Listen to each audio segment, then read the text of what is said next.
Assalamualaikum warahmatullahi wabarakatuh. Bismillahirrahmanirrahim. Alhamdulillahirabbil alamin.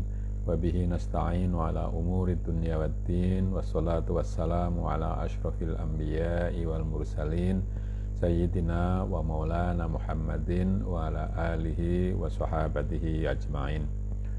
Saudara, marilah kita baca surat Fatihah untuk Kiai Soleh Darat, penulis kitab yang kita pelajari pada sore ini. Lahul Fatihah. A'udzubillahi minasyaitonir rajim. Bismillahirrahmanirrahim. Alhamdulillahi rabbil alamin. Arrahmanirrahim. Maliki yaumiddin. Iyyaka na'budu wa iyyaka nasta'in. Ihdinas siratal mustaqim. Siratal ladzina an'amta 'alaihim ghairil maghdubi 'alaihim waladdallin.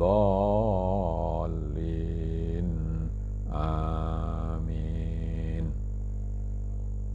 Saudara, kemarin kita sampai pada kisah Nabi Ibrahim yang mohon kepada Allah untuk diberitahu bagaimana cara menghidupkan orang yang sudah mati, lalu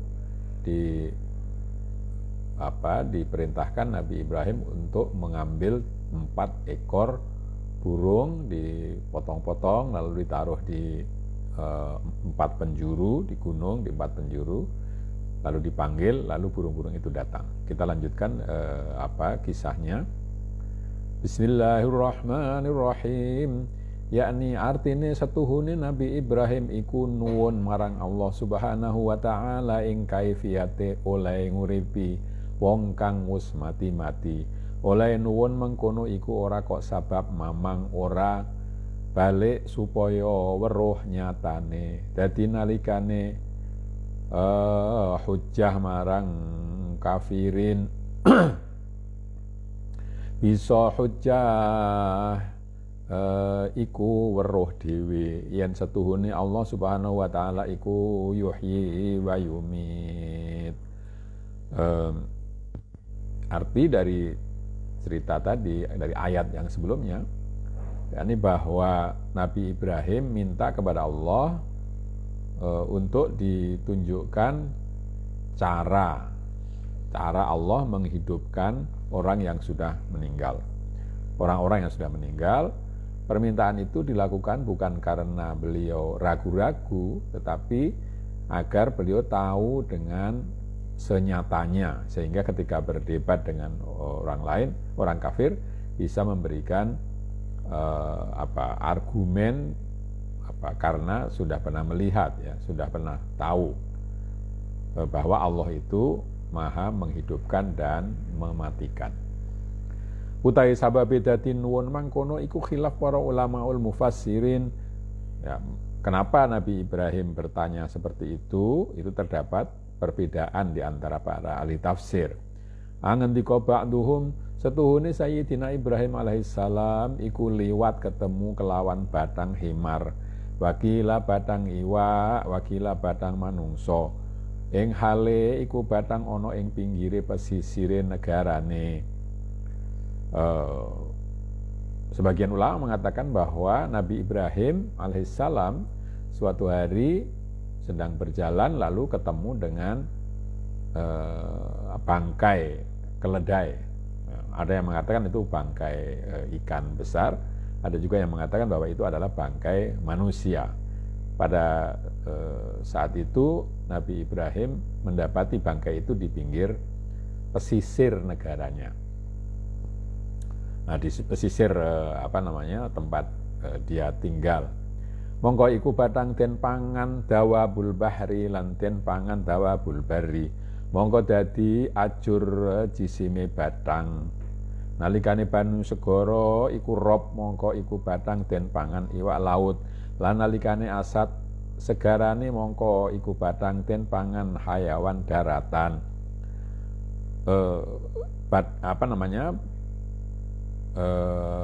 Bangkai tadi, karakas ya bahasa sekarang ya, bangkai atau karkas tadi itu dimakan binatang laut dan binatang darat, ya, sehingga remuk ya. Ya, ceritanya itu ketika air pasang naik, lalu bangkai tadi terlamun ombak, terlamun air, maka lalu binatang laut memakannya. Tapi ketika ketika surut itu lalu binatang daratlah yang memakannya. Itu terjadi demikian. Jadi ketika dia tenggelam di air, maka binatang lautlah yang memakannya. Tapi kalau airnya surut sehingga tinggal dia bangkai itu ada di darat, maka dimakan oleh hewan darat. Mongko tatkala Nabi Ibrahim ningali ing iku bathang, mongko gawok penggalihe, mongko matur marang pangerane, ya Rabbi, setuhune kula ningali kelawan yakin setuhune Tuhan niku nguripaken lan ngumpulaken ing juze bathang ingkang wonten wetenge hayawan daratan lan ingkang wonten wetenge hayawan lautan. Balik kados pundi kula badhe uninga kelawan nyatane supados mindak yakin kula. Lalu melihat itu Nabi Ibrahim heran, ya, ini kan hancur ya karkas tadi atau bangkai tadi, sebagian di perut binatang di darat, sebagian lagi di perut binatang lautan, lalu mungkin ada yang tercecer juga.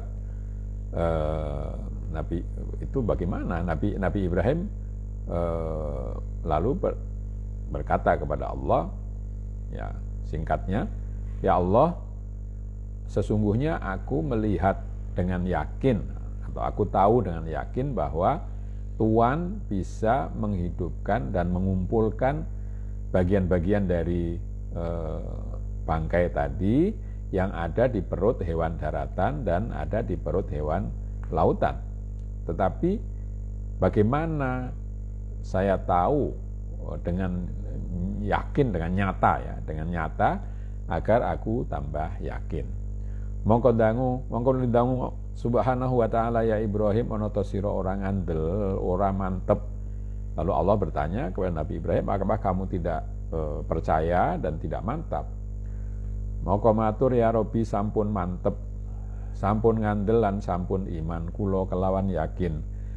Ananging kula nuwun uninga nyatane supados anteng ing atase kula, supados dados ngilmul yakin, dados ainul yakin. Nabi Ibrahim mengatakan, ya Tuhan, saya sudah mantap, sudah percaya dan beriman dengan yakin, dengan seyakin-yakinnya. Tetapi saya ingin tahu yang senyatanya bagaimana, agar hatiku menjadi tenang sehingga menjadi ilmu yakin, ya, yakin berdasarkan pengetahuan dan juga menjadi ainul yakin, yakin yang berdasarkan penghayatan nyata, ya. Kalau ilmu yakin itu yakin berdasarkan ilmu, kalau ainul yakin itu yakin berdasarkan penglihatan yang langsung, itu ya, pengalaman langsung, ya. Itu tentu berbeda, ya. Kita bisa tahu misalnya obat itu rasanya manis atau pahit, begitu bisa tahu dengan melihat tulisan yang ada di bungkusnya misalnya. Tetapi ada orang yang mengetahuinya itu setelah merasakan itu. Ya, jadi kalau sudah merasakan itu namanya ainul yakin. Kalau tahu dari membaca atau tahu dari penyelidikan, itu namanya ilmul yakin. Ya. Wakila sababidatin nuwun Sayyidina Ibrahim iku nalikane bantahan kelayan Namruz. Lan ngendika Nabi Ibrahim, Rabbi yuhyi wa yumit. Ada yang mengatakan bahwa sebab Nabi Ibrahim minta begitu itu karena perdebatannya dengan Raja Namrud ketika itu Ibrahim mengatakan, Tuhanku menghidupkan dan mematikan. Monggo ngucap Namrud, ingsun iya bisa nguripi lan mateni lan nurini bali wong loro, suwiji den pateni, suwiji den uripi. Ya, maka lalu Namrud menjawab, aku juga bisa menghidupkan dan mematikan. Lalu dia memanggil dua orang, yang satu dua orang pesakitan, yang satu dibunuh, yang satu dibiarkan hidup. Ya, seperti cerita yang sudah disebut sebelumnya. Monggo angendika Nabi Ibrahim, ya Namrud, ora mengkono setuhune Allah iku bisa gawe urip ing dalem jasad kang mati, lan bisa gawe mati ing dalem jasad kang urip. Bukan begitu kata Nabi Ibrahim, wahai Namrud. Tetapi bahwa Allah itu bisa membuat hidup jasad yang mati, dan sebaliknya bisa membuat mati jasad yang hidup. Maka ngucap Namrud, ya Ibrahim, ana ta sira weruh dhewe mengkono iku.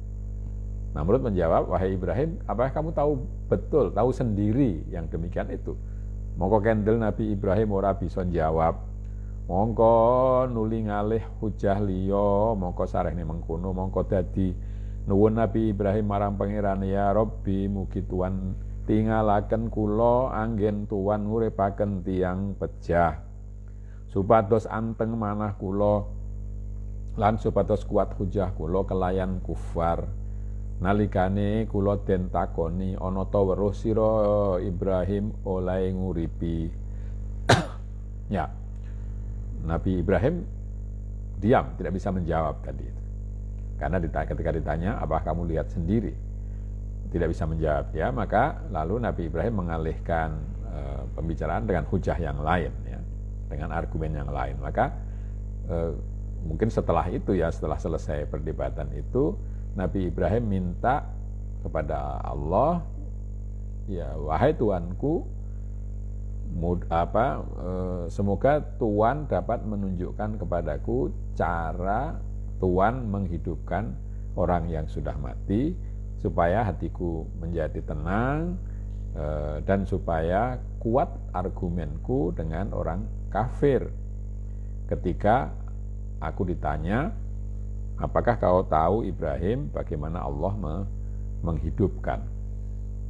Dados kula mangkin waget jawab naam, iya aku weruh dhewe yen pancene setuhune Allah iku yuhyi wa yumit. Mongko ikulah sebab dadi nuwun marang Allah Subhanahu wa taala.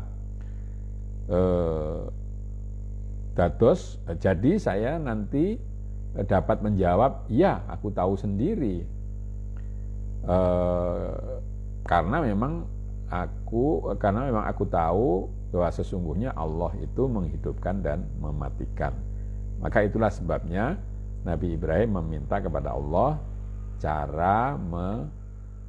untuk ditunjukkan cara menghidupkan orang-orang yang sudah mati. Mongko nuli dawuh Allah Ta'ala, ya Ibrahim, lamun karep sira ngawaruhi oleh ingsun nguripaken jasad ingkang wis mati, mongko ngalapo sira ya Ibrahim ing patang werna saking wernane manuk, sawiji manuk merak lan manuk garuda lan manuk gagak lan jago. Mongko nuli selehno lan nuli tugel-tugelen campuran dadi siji. Mongko nuli dum-dumen dadekno ana ing atase gunung bumi nira. Molan nuli ngundang-undang sira maka yekti arep mungkin ada yang hilang, ya. Mongko nuli urip lan melayu nekani marang sira.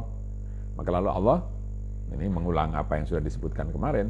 Maka lalu Allah memerintahkan, wahai Ibrahim, kalau memang kamu ingin tahu betul bagaimana aku menghidupkan jasad yang sudah mati, maka ambillah 4 jenis burung, yaitu burung merak, burung garuda, burung gagak, dan ayam jago.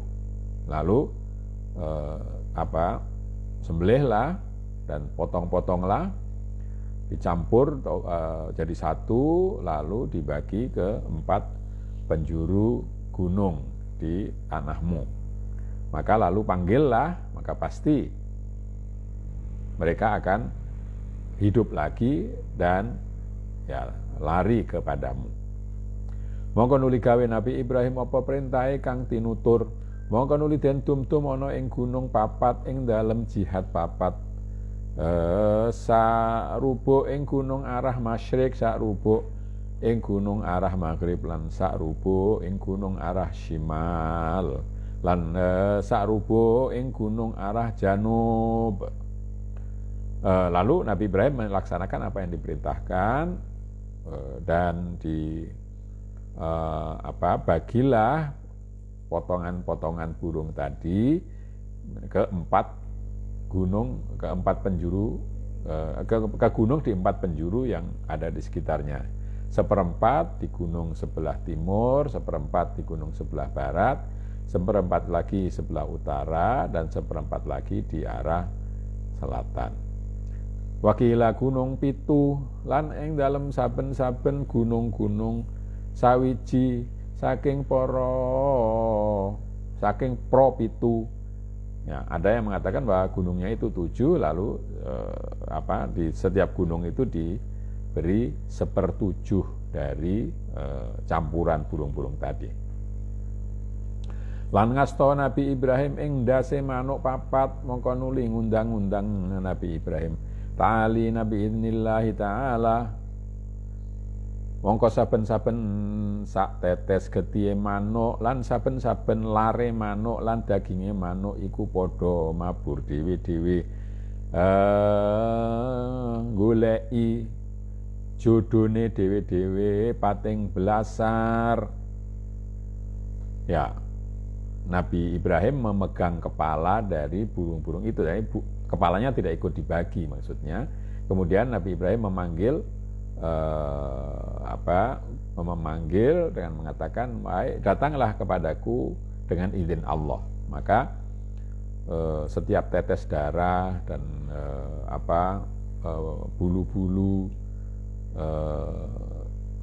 dari burung tadi serta dagingnya itu berterbangan mencari jodohnya masing-masing. Ya, jadi berseliweran begitu ya, mencari masing-masing itu mencari. Setelah mongko sawuse rupa manuk tetapi ndase ora ana, mongko nuli padha mlayu marang ndase ingkang di asta Nabi Ibrahim, nuli ketemu gembung kelayan ndase, mongko nuli urip mabur kaya maune. Nah, tapi kemudian setelah berkumpul ternyata belum ada kepalanya, lalu badannya itu mencari kepalanya yang ada di tangan Nabi Ibrahim. Setelah ketemu lalu hiduplah burung itu dan terbang seperti semula. Mongko sawise mengkono mongko nuli dawuh Allah Ta'ala halim khotob marang Nabi Ibrahim alaihissalam, wa lam annallaha azizun hakim. Nah, ketika itu lalu setelah terjadi demikian, maka Allah berfirman kepada Nabi Ibrahim, ketahuilah bahwa Allah itu maha menang dan maha bijaksana, maha perkasa lagi maha bijaksana. Nah, ini tentu tidak dipahami secara harfiah ya, tapi itu menunjukkan cara menghidupkan. Jadi walaupun sudah terpisah kemana-mana, Allah ketika Allah menghendaki untuk hidup bergabung, ya semua bagian yang tadinya sudah tersebar itu bisa bergabung menjadi satu, hidup kembali. Makna al-isyari setuhune iki ayat Rabbi arini kaifa tuhyil mauta iku memperlan mambu ayat Rabbi arini anzur ilaika. Ya. Mana isyarinya sesungguhnya ayat ini yaitu permintaan Nabi Ibrahim, ya Allah, artinya Tuhanku, tunjukkanlah kepadaku bagaimana caranya engkau menghidupkan orang-orang yang sudah mati. Itu mirip-mirip ya, mambu-mambu itu bukan berbau, enggak ya, ya mirip lah, mirip dengan ayat permintaan Nabi Musa, Rabbi arini anzur ilaika. wahai Tuhanku, tunjukkanlah kepadaku, aku ingin melihatmu. Tetapi kacek setuhuri Nabi Musa alaihissalam iku ghalib akeh mendeme sabab ngombe banyu mukalamat wa munajat mulai Nabi Musa akeh ilange hasmah lan haya lan ilang kulfah lan tulisannya ini payah ya, lan payah sabab oleh ngombe banyune bako lan setengah mendeme Nabi Musa iku pangandikane Robbi arini andur ilaika lan pangandikane in hiya illa fitnatuka. Ya. Tapi perbedaannya adalah Nabi Musa ini sedemikian mabuknya dengan anugerah untuk bisa berbicara langsung dengan Allah. Jadi berbicara langsung dengan Allah itu membuat dia seperti mabuk ya. Sehingga Nabi Musa itu kehilangan kehilangan rasa sungkan, rasa malu kepada Allah Subhanahu wa taala. Ya, karena mabuknya tadi. Jadi ketika kita dalam keadaan yang seperti itu, dicengkam oleh perasaan, kita lalu lupa pada banyak hal ya, lupa menjaga diri, lupa menjaga sikap dan seterusnya. Itu gambarannya seperti itu. Jadi Nabi Musa itu sedemikian mabuknya dengan dengan keadaan bisa bermuka-muka berbicara langsung dengan Allah, maka lalu melupakan tadi rasa sungkan, rasa malu, rasa keterpaksaan, kepayahan dan seterusnya itu. Jadi Nabi Musa itu ada dalam keadaan bako atau suasana keabadian bersama Allah, yang itu ditunjukkan dengan kata-kata Nabi Musa, Robbi arini andur ilaika. Ya, ini kalau ya mungkin kalau orang sudah dekat sekali dengan orang lain itu mungkin dia protokol itu sudah dilupakan, lalu bahasa kasarnya itu ngelonjak ya, karena tidak menyadari dirinya, dia seakan-akan menyatu dengan apa yang dicintainya. Maka dia mengatakan Robbi arini anzur ilaika, ya, minta untuk bisa melihat Allah karena merasa sudah dekat itu. Dan juga in hiya illa fitnatuka, dia mengatakan ini adalah fitnahmu ya. Nah, itu ya, orang mengatakan begitu kalau sudah merasa dekat, kalau merasa jauh tidak sampai mengatakan begitu. Lan malih oleh buang loh Taurat, lan malih oleh nyekel jenggote ingkang roko Nabi Harun, alhasil pilang-pilang perkara kelakuan nisbati Nabi Musa ingkang nuduhaken gola batu sakron, mangkono iku ora dadi bahya nisbati para rusul kabeh. Dan juga contoh yang lain adalah bahwa dia ketika tahu kaumnya menyembah anak sapi, dia melemparkan catatan Taurat ya, namanya lauh ya, papan tempat mencatat perintah-perintah Allah, dilemparkan saja. Itu karena dia saking di sini dikatakan saking mabuknya. Dan juga ketika dia memegang janggut dari kakaknya yaitu Nabi Harun. Jadi kesimpulannya berbagai macam tindakan Nabi Musa itu menunjukkan bahwa dia dikuasai oleh mabuk ke mabuk dengan keadaan bahwa bisa berbicara dengan Allah secara langsung. Nah, itu tidak menjadi apa bagi para rasul semua. Jadi ada keadaan-keadaan seperti itu. Anapun Sayyidina Ibrahim mongko pangucape Robbi arini kaifatuhil mauta iku ghalibe kelawan waras lan bening ati sebab Nabi Ibrahim ngombe banyu khullah. Sedangkan Nabi Ibrahim dengan ucapannya, ya Allah, tunjukkan kepadaku bagaimana caranya Tuhan menghidupkan orang-orang mati. Itu Nabi Ibrahim dalam keadaan normal ya, waras, dan hatinya bening, hatinya jernih, karena Nabi Ibrahim itu minum air persahabatan ya. Jadi ini bedanya. Kalau Nabi Musa tadi kan gelarannya itu kan kalimullah, yang berbicara bermuka-muka dengan Allah, berbicara. Nabi Ibrahim itu gelarannya Khalilullah, kekasih Allah.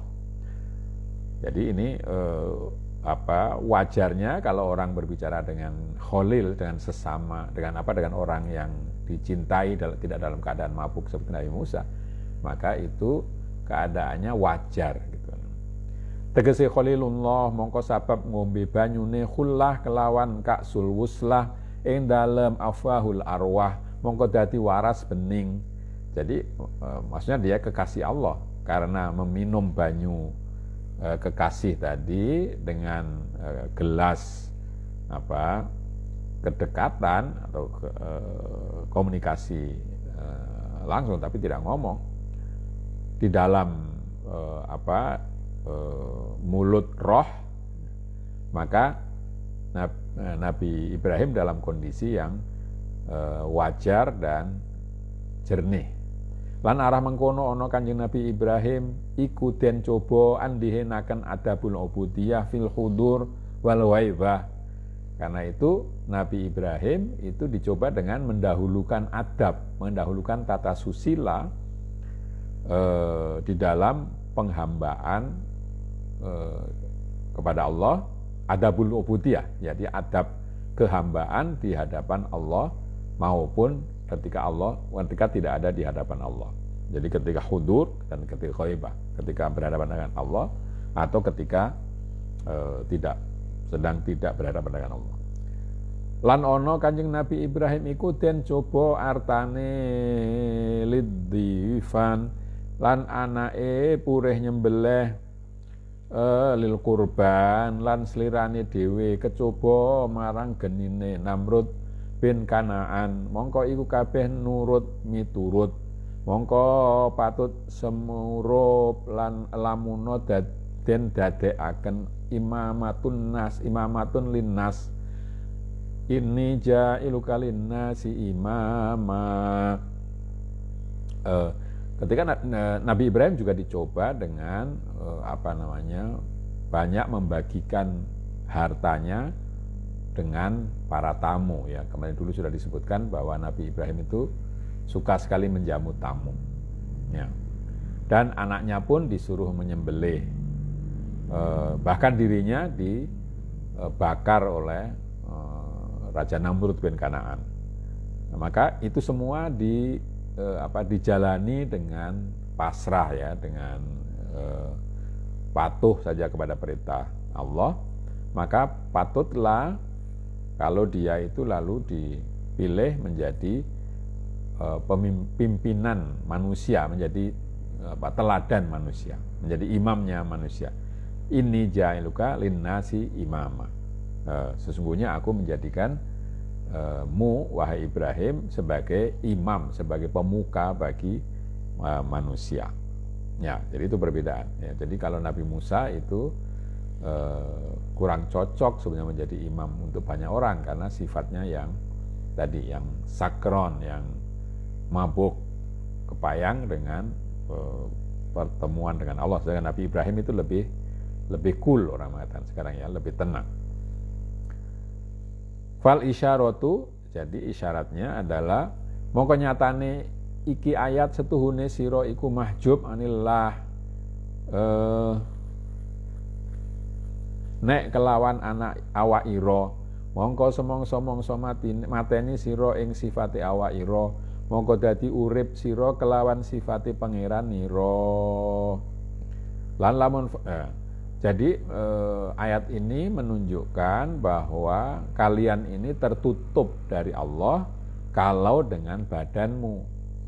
Maka kalau kamu membunuh badanmu, sifat-sifat badannya dari dirimu, maka menjadi hiduplah kamu di dalam sifat-sifat Allah. Jadi bukan membunuh, menusuk diri, tidak, tapi membunuh dorongan-dorongan fisik. Dan lan lamun fana sira saking dzatira mongko dadi bakok sira kelawan pangeran ira. Jadi kalau kamu fana, kalau kamu melenyapkan diri, melakukan dirimu sendiri, maka akan abadi bersama dengan atau dengan Allah, dengan Tuhanmu. Mongko lamun karep sira kaya mengkono mongko ngalapo sira patang werna saking bangsa manuk lan iya iku isyarat marang sifat papat setengah anasir arba'ah. Maka kalau kamu ingin begitu, ingin membunuh dirimu sendiri sehingga bisa abadi bersama Allah, maka ambillah 4 jenis burung, yaitu isyarat kepada sifat, 4 sifat yang merupakan unsur dari manusia.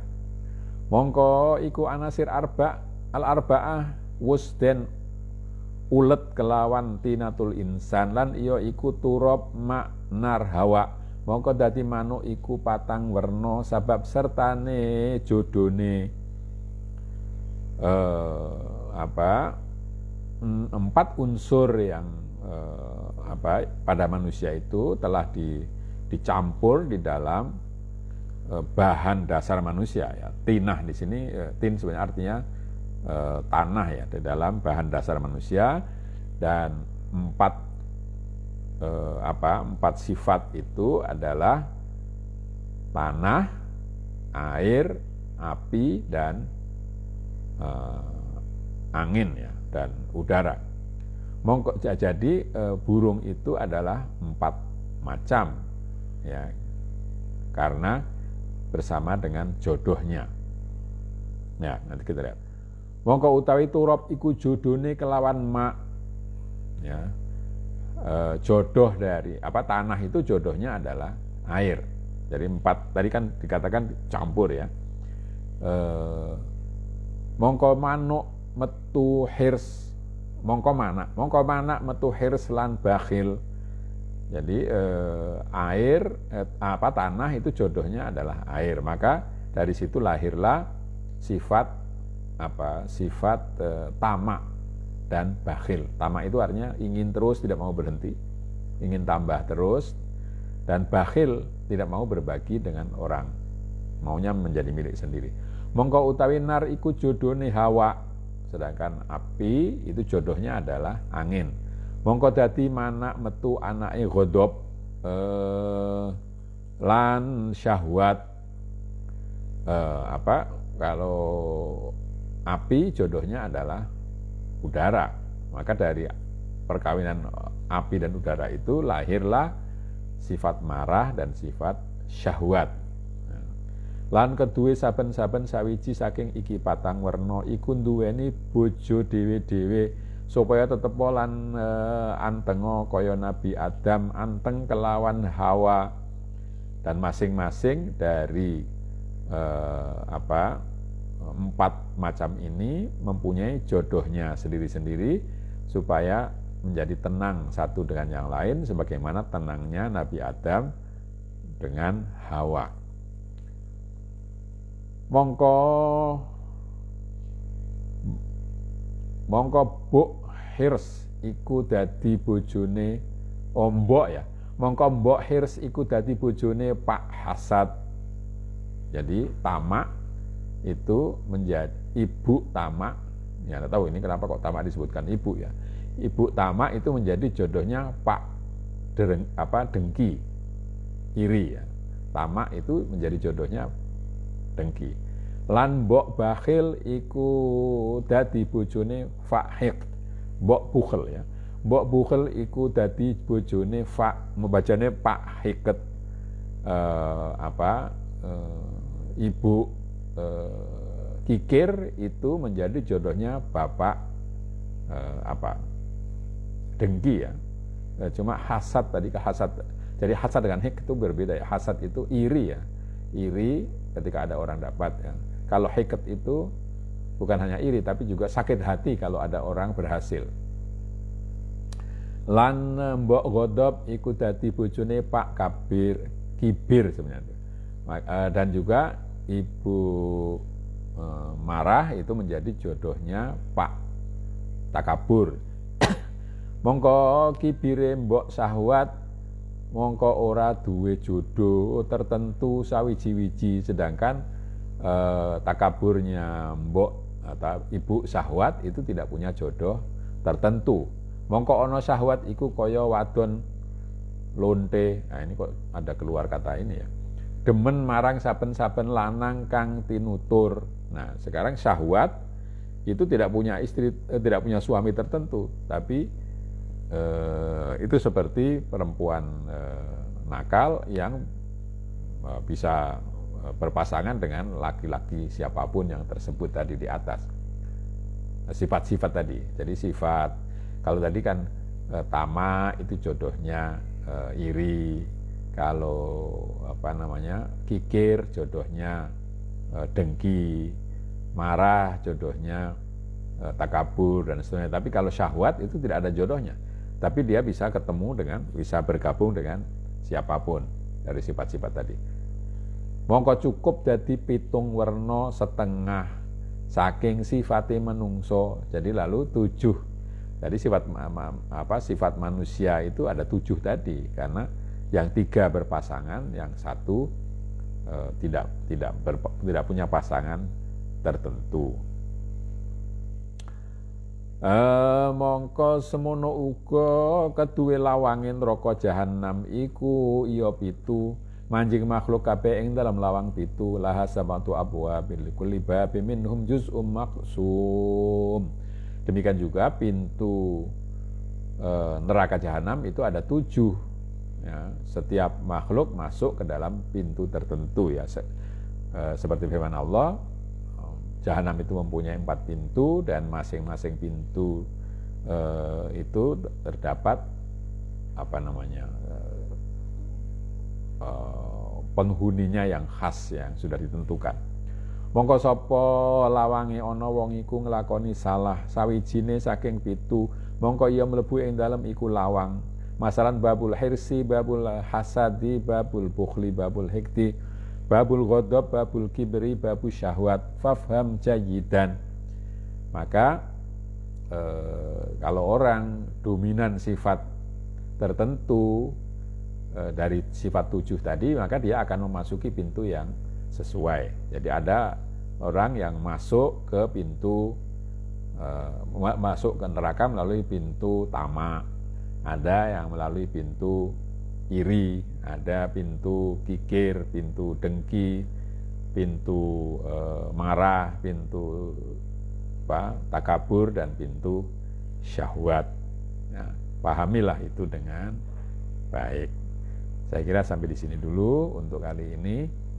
Ini sangat menarik sebenarnya berbicara tentang hal atau keadaan batiniah manusia. Kita akhiri dan baca hamdalah. Alhamdulillahirabbil alamin. Kurang lebihnya saya minta maaf. Akhirul kalam. Wassalamualaikum warahmatullahi wabarakatuh.